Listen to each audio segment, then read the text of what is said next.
Hello दोस्तों, स्वागत है आप सभी का इस नई वीडियो में। इस वीडियो में आप सभी देख सकते हैं, मैं आपको एक इन्फॉर्मेशन देना चाह रहा था, आप सभी के साथ ये बातें शेयर करना चाह रहा हूँ। ठीक है, आप देख रहे हैं कि न्यू वाइट बोर्ड आप सभी के लिए आ चुका है। ठीक है, अब जो क्लासेस आपको मिलेंगी, लेक्चर मिलेंगे, तो इस वाइट बोर्ड के माध्यम से आपको लेक्चर मिला करेंगे। ठीक है, और कुछ इस वीडियो में आपसे और कुछ भी बातें करना चाह रहा हूँ, तो ध्यान से सुनिएगा। आपके एग्जाम के पॉइंट ऑफ व्यू से काफ़ी इंपॉर्टेंट है। कोई एजुकेशनल वीडियो ये नहीं है, मैं कोई टॉपिक पर डिस्कशन नहीं करने वाला हूँ, लेकिन किसी टॉपिक पर डिस्कशन करने से भी ज़्यादा कुछ इंपॉर्टेंट है जो इस वीडियो में मैं आप सभी के साथ शेयर करने वाला हूँ। एग्जाम का टाइम है 12 नवंबर, आपके एग्जाम की डेट है। ज्योग्राफी की अलग अलग सब्जेक्ट की अलग अलग डेट हैं, तो ज्योग्राफी की एनटीए यूजीसी नेट की 12 नवंबर एग्जाम की डेट है। अभी फिलहाल तो वही है, अब जैसा आगे अगर कुछ अपडेट आता है तो वो आपको मैं बता दूंगा, चैनल के साथ बने रहना। तो इसके अलावा मैं आपसे कुछ बातें करना चाहूँगा, है ना। देखिए, आजकल डेली आप सभी को पता है, मैं अकेडमी पर प्लस पे और स्पेशल क्लासेस दोनों लेता हूँ।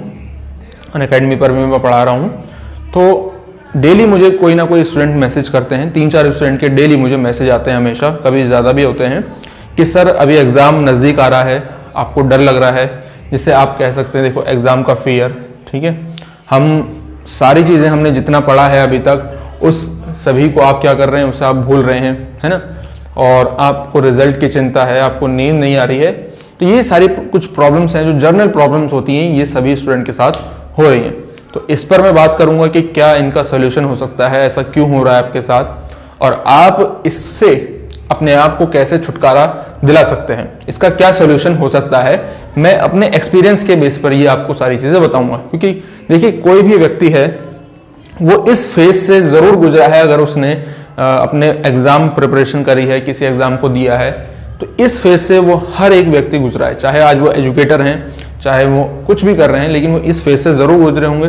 तो मैं भी गुजरा हूँ, बाकी सभी एजुकेटर गुजरे हैं। अगर कोई कहता है कि मैं नहीं गुजरा हूँ, तो वो एकदम फेक है। ठीक है, ऐसा हो ही नहीं सकता कि जो टॉपर भी होते हैं ना दोस्तों, टॉपर भी, वो भी, उनको भी डर लगता है, और डर होना भी चाहिए। डर क्यों होना चाहिए, कितना होना चाहिए, है ना, कैसे उस पर काबू पाना है, इन सभी पर मैं आपको बात करूंगा और बताऊंगा आज। ठीक है, तो इससे शुरू करने से पहले वीडियो आपको अपने बारे में बता देता हूं। मेरा नाम है अंकित कुमार और मैंने अपने मास्टर्स के फर्स्ट सेमेस्टर में एनटीए यूजीसी नेट क्वालिफाई किया है, और यहाँ पर आपको दिखाई दे रहा होगा। इसके अलावा आप अगर NTA UGC net geography subject से प्रिपरेशन करते हैं, तो आप हमारे चैनल को सब्सक्राइब कर सकते हैं।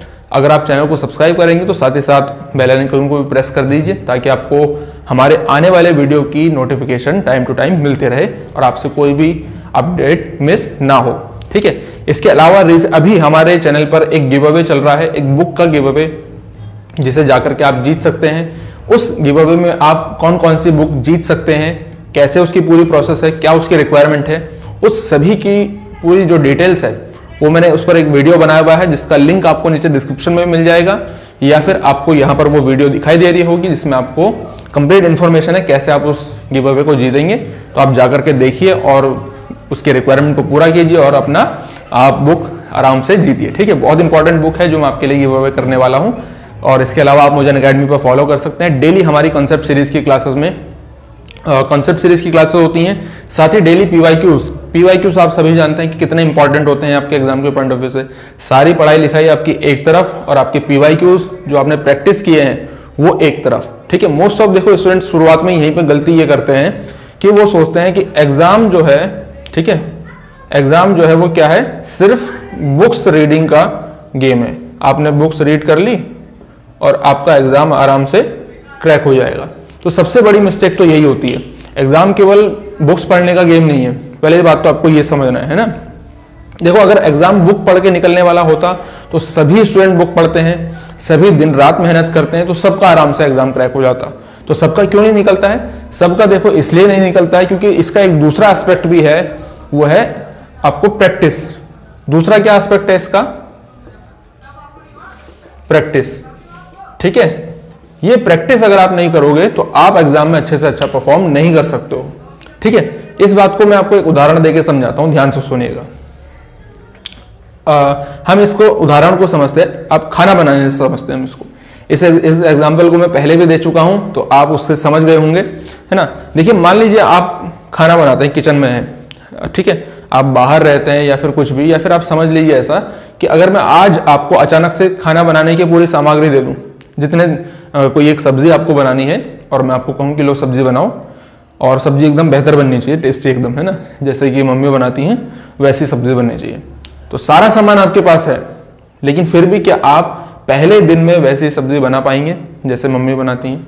तो आपका जवाब क्या होगा? नो। ठीक है, क्यों? सारा सामान तो आपके पास है, तो फिर ऐसा क्यों नहीं कर पाओगे आप? तो ऐसा इसलिए नहीं होगा दोस्तों क्योंकि आपको प्रैक्टिस नहीं है। तो वही चीज देखो यहां पर अप्लाई करो। आप सोचते हैं कि आपने बुक्स पढ़ी, आपने 10, 15, 20 बुक पढ़ी, जितनी बुक्स हैं, जियोमॉर्फोलॉजी, क्लाइमेटोलॉजी, ओशनोग्राफी, थॉट, ठीक है, एनवायरनमेंट, सारी बुक्स आप पढ़ोगे, सारा कंटेंट आपने इकट्ठा किया, इकट्ठा करने के बाद बस 1-2 हफ्ते लगेंगे, फटाफट से रिवीजन करो और सीधे एग्जाम में चले जाओ। तो ये सबसे गलत तरीका है। आपको प्रैक्टिस कम से कम 1 से 1.5 महीना आपको केवल और केवल प्रैक्टिस करनी है। रिवीजन तो इंपॉर्टेंट है ही है, कंटेंट इकट्ठा करना तो है, ठीक है। कंटेंट आपने इतने 6-7 महीने जब आपने कंटेंट इकट्ठा करने में लगाए हैं, उन सबको इकट्ठा करके आपने अपने नोट्स बनाए हैं, तो आप कैसे कह सकते हैं कि केवल 10-15 दिन आप केवल पढ़ेंगे, रिवाइज करेंगे, जबकि एग्जाम प्रेशर भी होगा लास्ट टाइम में और आप एग्जाम में अच्छे से अच्छा परफॉर्म कर पाएंगे? आपको कैसे पता कि एनटीए, यूजीसी नेट जो पेपर सेट करते हैं वो आपको कहां पर फंसाते हैं, किस तरीके के क्वेश्चन आते हैं? तो सबसे बड़ी गलती देखो ये होती है कि आप प्रैक्टिस नहीं करते हैं, है ना। जो मोस्ट ऑफ गलती होती है स्टूडेंट के साथ वो यही होती है कि प्रैक्टिस पे आप ध्यान नहीं देते हैं। अगर प्रैक्टिस पे ध्यान दोगे तो कम से कम 10 से 15 क्वेश्चन जो सिली मिस्टेक से गलत हो जाते हैं, ठीक है, मैं ये यकीन के साथ कहता हूं ऐसा कोई स्टूडेंट नहीं होगा जिसके 10 से 15 क्वेश्चन सिली मिस्टेक की वजह से गलत नहीं होते हैं। तो यही जो मिस्टेक है दोस्तों, यही वो चीज है जो आपको उन स्टूडेंट से दूर ले जाती है, उनसे अलग बना देती है, जो पहली बार में क्वालिफाई कर लेते हैं, जो पहली बार में नेट क्वालिफाई कर लिए हैं या फिर पहली बार में जेआरएफ क्वालिफाई कर लिए। पढ़ते सब हैं, एक ही तरह की बुक पढ़ते हैं, ठीक है। सविंद्र सिंह अगर जियोमॉर्फोलॉजी के लिए एक जेआरएफ क्वालिफाइड पढ़ रहा है तो एक नॉन जेआरएफ क्वालिफाइड भी पढ़ रहा होगा। अंतर बस इतना है कि उनने इन पीवाईक्यूज को सॉल्व करके, प्रैक्टिस करके अपने 10 से 15 क्वेश्चंस का स्कोर बढ़ा लिया है, जो कि आप भी कर सकते हैं। इसीलिए अनअकैडमी पर मैं दोस्तों इसीलिए मैं अनअकैडमी पर आपके लिए सुबह डेली पीवाईक्यूज की क्लासेस लेकर के आता हूं, है ना। अगर आप मुझसे अनअकैडमी पर ज्वाइन करना चाहते हैं तो अनअकैडमी पर ज्वाइन कर सकते हैं, और अगर आप मुझसे पहले से जुड़े हैं तो आपको पता होगा कि सुबह 9 से 10 बजे की जो हमारी क्लास होती है वो स्पेशल क्लास होती है, स्पेशल क्लास जिसमें हम डेली पीवाईक्यूज का डिस्कशन करते हैं। पीवाईक्यूज का डिस्कशन करते हैं। आज सुबह ही कल मैंने 2019 दिसंबर 2019 का पीवाईक्यूज खत्म किया है, और आज हम जुलाई 2018 का पीवाईक्यूज हम डिस्कशन कर रहे थे। तो आप आकर के यहाँ पर मुझे ज्वाइन कर सकते हैं। प्रैक्टिस करो, प्रैक्टिस मोस्ट इंपॉर्टेंट है। नंबर 1 चीज तो ये रही। इसके अलावा आप देखो, इन पे जरा बात कर लेते हैं कि आपको इस समय पर एग्जाम से डर लग रहा है ना। ऐसा लग रहा है जिनके साथ ये हो रहा है वो इससे रिलेट कर पाएंगे। ऐसा लग रहा है कि आप जितना आपने अभी तक पढ़ा है वो सारी चीजें आप भूल रहे हैं, है ना। ऐसा हो रहा है या नहीं हो रहा है, आप मुझे बताना कमेंट करके। आपको अपने रिजल्ट की चिंता है, अभी एग्जाम नहीं हुआ है आपको, लेकिन रिजल्ट की चिंता है, रिजल्ट कैसा होगा, कहीं रिजल्ट खराब तो नहीं हो जाएगा, हमारे साथ क्या होगा इस बार, क्योंकि कोविड-19 की वजह से इतनी ज्यादा अच्छे से तैयारी हो नहीं पाई, पेपर कैसा रहेगा, ठीक है। इन सब की चिंता आपको है। इन सभी चिंताओं से जो एक बड़ी प्रॉब्लम क्रिएट हो जाती है वो है स्लिप। आपको नींद नहीं आ रही है, ठीक है। आप रिजल्ट के बारे में सोच रहे हैं, आप सभी चीज भूल रहे हैं, आप एग्जाम के फियर आपको चिंता है, तो इससे आपको क्या हो रहा है, आपको नींद नहीं आ रही है। और जब नींद नहीं आएगी तो आप रिटेन नहीं कर पाएंगे, ठीक है। रिटेन नहीं कर पाएंगे तो एग्जाम में अच्छा परफॉर्म नहीं कर पाएंगे। तो सबसे पहले देखो, समझो आपको एग्जाम का जो डर है, तो आप एक ऐसे व्यक्ति नहीं है जिसको, और ना ही आप पहले व्यक्ति हैं ना ही आप आखिरी व्यक्ति हैं जिससे आपको एग्जाम से आपको डर लग रहा हो, ठीक है।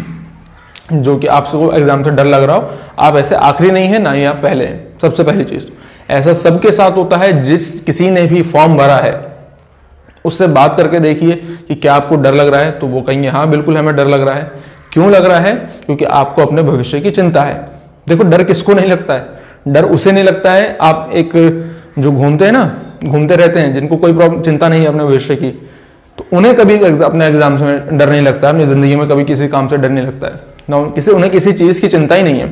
तो नंबर एक चीज आपको क्या है, अपने भविष्य की चिंता है, इसलिए आपको डर लग रहा है। तो थोड़ा बहुत डर होना चाहिए जिससे कि, तो उनको डर नहीं लगता है एग्जाम से, ठीक है। आपको इसका मतलब है कि अपने भविष्य की चिंता है। और दोस्तों जब कभी भी देखो फेयर लगे एग्जाम से, तो एक बात हमेशा अपने जहन में लाओ, आपने ये जो गोल बनाया है क्यों बनाया है। आप में से बहुत सारे ऐसे स्टूडेंट्स होंगे जो रूरल बैकग्राउंड से होंगे, जिनका इकोनॉमिक बैकग्राउंड उतना बेहतर नहीं होगा। हो सकता है किसी का इकोनॉमिक उतना बैकग्राउंड ना हो अच्छा, तो इसलिए आपने ये अपना गोल सेट किया है कि आप अपना बैकग्राउंड अच्छा कर सके, अपने पेरेंट्स को आप हर वो खुशी दे सकें जो आपको नहीं मिली है, ठीक है, अभी तक आपको नहीं मिली है। समझ रहे हैं? उस कंडीशन को याद करो जब आपने कोई बुरी से बुरी कंडीशन देखी होगी, उसको याद करो, ठीक है। उस चीज को याद करो जो आपके पेरेंट्स ने आपको यहां तक पहुंचाने के लिए त्याग दिया है। सबके साथ ऐसा नहीं होता कि सबको जब आप प्रिपरेशन करते हैं उनको सारी चीज़ें आसानी से अवेलेबल हो जाती हैं, बुक्स आसानी से अवेलेबल हो जाती हैं। बहुत सा ऐसी कंडीशन भी होती है दोस्तों कि एक 300-400-500 रुपए की जो जियोमॉर्फोलॉजी की बुक है, क्लाइमेटोलॉजी की बुक है, ओशनोग्राफी की बुक है, उसको खरीदने के लिए भी कितनी मेहनत करनी पड़ती है कई बार पेरेंट्स को, वो आप जानते हैं जो इस फेज से गुजरे हैं। कई बार ऐसा भी होता है कि आपको कई सारे लोग आपको ताना मारते हैं कि आपसे होगा या नहीं होगा, ठीक है। आपको ये सारी प्रत्यानाएं भी सहन करनी पड़ सकती है और पड़ती होंगी कई बार। तो उस चीज़ को याद करो कि क्या आपका ये एग्जाम का लेवल उन सब चीज़ों से बड़ा है, तो आप पाएंगे कि नहीं, ठीक है। अगर आप खुद को कंपेयर करोगे उन सब कंडीशन से और आपको वापस उस फेज में नहीं जाना है, आपको क्या करना है, इस समय पर अपने आप को बांधे रखना है। उन सब चीज़ों को याद करो, वो जो पूरी कंडीशंस हैं उनको अपनी शक्ति बनाओ, उनकी अपनी पावर बनाओ, जिससे कि आप एग्जाम से लड़ सको। इस फियर में खुद को दलदल में मत घुसाओ, इससे बाहर निकलने की कोशिश करो और इसको अपना हथियार बनाओ। अगर आप उन सभी कंडीशंस को याद करेंगे तो मैं समझता हूँ कि आप समझेंगे कि एग्जाम कुछ नहीं है आपके लिए। वो सब कंडीशंस हैं, वो बहुत बड़ी एक कंडीशन है, मेजर प्रॉब्लम वो है। आपको उन सबको बताना है कि आप एग्जाम कुछ अच्छा कर सकते हैं जीवन में और आगे बढ़ सकते हैं।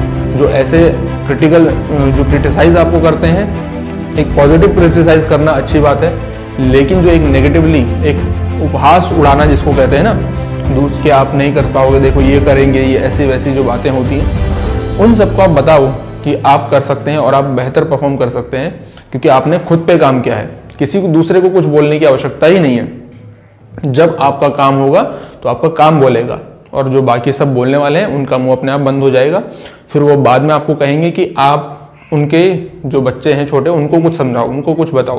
तो ये कंडीशन अपने अंदर लेकर के आओ, इससे डरो मत। ये कुछ नहीं है, 100 क्वेश्चन है केवल। करना क्या है आपको, 100 क्वेश्चन है, उनके आपको आंसर ही तो देने हैं। 100 के 100 भी नहीं बताने हैं, 100 में से 80 बताने हैं। 100 क्वेश्चन अगर आएंगे तो 100 के 100 तो कोई भी नहीं कर पाया आज तक। 100 में से क्या करना है, 80 ही तो करने हैं। और 6-7 महीने अगर इतनी प्रिपरेशन करी है तो अब 10-15 दिन और अपने आप को संभालो। बिल्कुल मत सोचो रिजल्ट के बारे में। ये जो रिजल्ट है ना, इसके बारे में आप सोच रहे हैं, तो इसके बारे में बिल्कुल भी मत सोचो। आपने जो प्रिपरेशन करी है, अपने आप पे भरोसा रखो कि आपने जो पढ़ा है वो आपने एग्जाम के पॉइंट ऑफ व्यू से पढ़ा है, ठीक है। आपने एग्जाम में जो PYQs आते हैं उनको सॉल्व किया है। अगर नहीं किया है तो देखो, तैयारी करो, मेहनत करो, प्रैक्टिस करो। बिना मेहनत के देखो कुछ भी नहीं है। अगर आप केवल ऐसे मोटिवेशन वीडियो ही देखते रहेंगे तो ये मोटिवेशन के लिए भी कोई ना कोई मोटिव चाहिए होता है, ठीक है। मोटिवेशन के लिए क्या है, आपका कोई मोटिव होना चाहिए।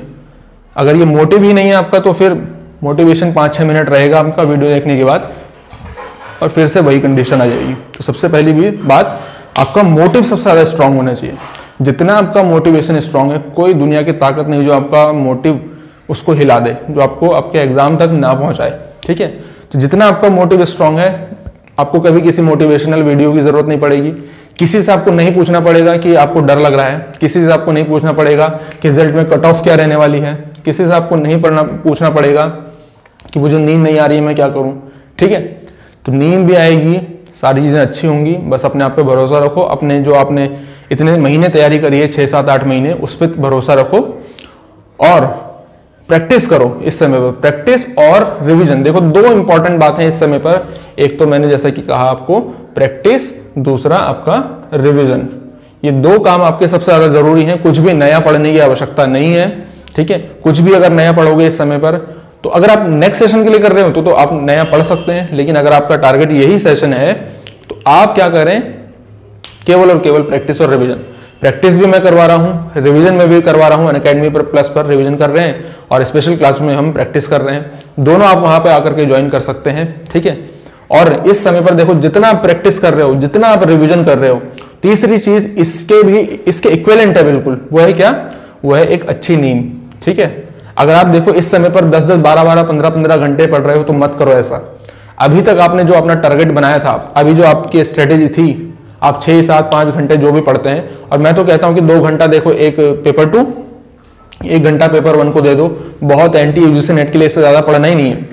बिल्कुल इंटरेस्टिंग और इजी वे में आप पढ़ सकते हैं मेरे साथ ज्योग्राफी विद अंकित चैनल से जुड़ करके, और अनअकैडमी पर मेरे साथ प्लस पे जुड़ करके। आपको मेरा रेफरल कोड ये दिखाई दे रहा होगा, इस पे आप मुझसे ज्वाइन कर सकते हैं और 10% का आपको इससे डिस्काउंट मिल जाएगा, ठीक है।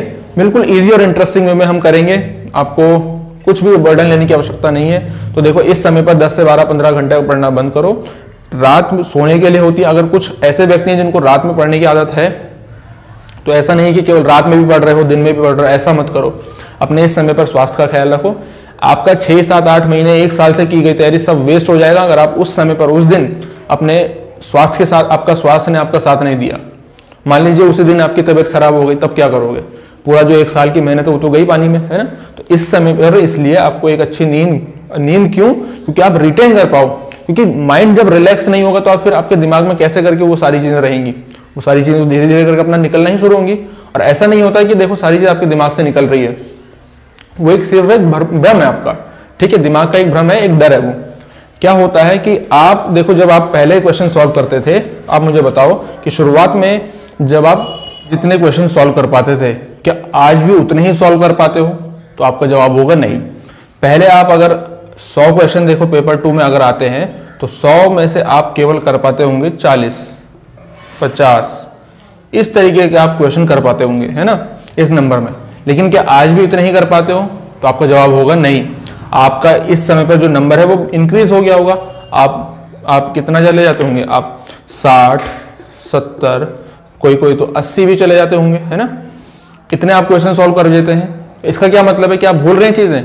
तो अगर आप इस नंबर को देखो और यहां पर देखो, तो इससे क्या समझ में आता है कि आप ज्यादा अब चीजें रिटेन कर पाए हैं, आपने ज्यादा चीजें सीख ली हैं। तो इसका मतलब है कि जो दिमाग आपको इस समय पर संकेत दे रहा है वो गलत है, वो एक भ्रम है, वो टेम्परेरी है। वो ऐसा नहीं कि आपको क्या हमेशा आपके साथ ऐसा रहेगा। वो टेम्परेरी आपको एग्जाम की वजह से कर रहा है, क्योंकि आप बहुत ज्यादा डर चुके हैं इस समय पर एग्जाम से, और डर सबको लगता है, उससे घबराओ मत, ठीक है। ये आपके साथ ही केवल नहीं हो रहा है, ये सभी के साथ हो रहा है। बस उससे अगर आप काबू पा लेंगे तो आप आगे निकल जाएंगे इस भीड़ में, ठीक है। ये आप इस समय पर जो है ना, देखो इस समय पर आप यहाँ पीक पॉइंट पे हो, यहाँ पर, ठीक है। आप इस माउंटेन के यहाँ पीक पॉइंट पे चढ़ चुके हो। अब आपको डिसाइड करना है, या तो घबरा करके यहां नीचे लुढ़क जाओ वापस, और जहां से स्टार्ट किया था सरफेस से वहीं पहुंच जाओ, या तो फिर अपने आप को यहां पर केवल 10 और 15 दिन आप अपने आप को यहां पर स्थिर बनाए रखो। 10 से 15 दिन यहां पर टिक गए तो आगे यहां चले जाओगे। और देखो जिंदगी में जितने भी लोग आज आपको कामयाब दिखे हैं दुनिया में, देश दुनिया में हमारे, वो उन्होंने यही किया है। नॉर्मल जो व्यक्ति होता है उसको नहीं पता है कि सफलता आपके बिल्कुल करीब है, एक स्टेप और आगे सीधा सफल हो जाओगे, है ना। और जो दूसरा ये असफल व्यक्ति है जो इस बात को नहीं पहचान पाता है कि एक स्टेप और आगे बढ़ाएंगे तो सफल हो जाएंगे, और अगर यहीं से अगर एक स्टेप पीछे चले जाओगे तो कितना बड़ा आपका लॉस हुआ है वो आप देख रहे हो। तो यही कंडीशन देखो आपके साथ है। आप इस समय पर यहां पर हैं, अपने पीक पॉइंट पर हैं, अपनी सफलता के बिल्कुल नजदीक हैं। 10-15 दिन अपने आप को होल्ड करके रखो, और इससे ज्यादा नहीं करना है। बस अगर इतना कर लोगे तो बिल्कुल एक कदम आगे बढ़ाने के बाद JRF आपका निश्चित है। क्या करना है? डरना नहीं है, स्लीप अच्छी लेनी है, ठीक है। और मोटिवेशन, आपका जो मोटिव है, आपका ये सबसे बड़ा जो आपका मोटिवेशन का फैक्टर है वो आपका मोटिव है। आपका मोटिव स्ट्रांग होना चाहिए, ठीक है। आपका मोटिव सबसे ज्यादा पॉजिटिव, सबसे ज्यादा स्ट्रांग होना चाहिए। उसमें जो ताकत है वो किसी दूसरी मोटिवेशनल वीडियो में नहीं है। कितनी भी मोटिवेशनल वीडियो देख लो, लास्ट में आपका मोटिव ही काम आएगा। आपके जो एग्जाम पॉइंट आपके एग्जाम में साथ जाएगा वो आपका मोटिव ही होगा जो आपको वहां तक लेके जा रहा है। तो इसको स्ट्रांग रखो, प्रैक्टिस करो इस टाइम पे, और रिवीजन करो। इसके साथ साथ अपना स्लीप अच्छी लो, घबराना नहीं है, जो होगा सब होगा, अच्छा होगा। अपने आप पे भरोसा रखो, ऊपर वाले पे भरोसा रखो, अपने पेरेंट्स के त्याग पर भरोसा रखो। आपने जो त्याग किया है इस समय पर, इस उम्र में, देखो बाकी आपके जो साथी होंगे वो पार्टीज में, बर्थडे पार्टी में, इधर उधर घूमने में, इन सारी चीज़ों में लगे होंगे। आपने मेहनत करी है, उस पर भरोसा रखो और इस भरोसे के साथ एग्जाम में जाओ, जो होगा वो अच्छा होगा। तो अगर इस भरोसे के साथ जाओगे तो सब कुछ निश्चित रूप से अच्छा होगा, ठीक है। तो आई होप कि आपको मैं इस वीडियो के माध्यम से जो आप तक मैसेज पहुंचाना चाह रहा था कि डरना नहीं है, ठीक है। ये सबके साथ होता है, आपके साथ भी हो रहा है, नॉर्मल बात है, वो आप तक पहुंच गया होगा। उससे कैसे करके आप अपने आप से इससे छुटकारा पाएंगे वो आपको मैंने इसमें बताया, ठीक है। थोड़ी सी इन्फॉर्मेशन दी अपने व्हाइट बोर्ड के बारे में आप सभी के लिए, ठीक है। ये आप सभी के लिए ही है। अब जो डेली लेक्चर मिलेंगे आपको वो इसके माध्यम से मिला करेंगे। नोट्स आपको जो मिलेंगे, नोट्स जैसा कि आपको मिलते हैं, नोट्स वैसे आपको मिला करेंगे। तो इसमें ये सारी इन्फॉर्मेशन आप तक पहुंच गई है। आई होप कि आपको वीडियो पसंद आया होगा, कुछ आपको मोटिवेशन का यहाँ पर फैक्टर मिला होगा, ठीक है। तो अब मिलते हैं नेक्स्ट वीडियो में, तब तक के लिए बहुत बहुत धन्यवाद।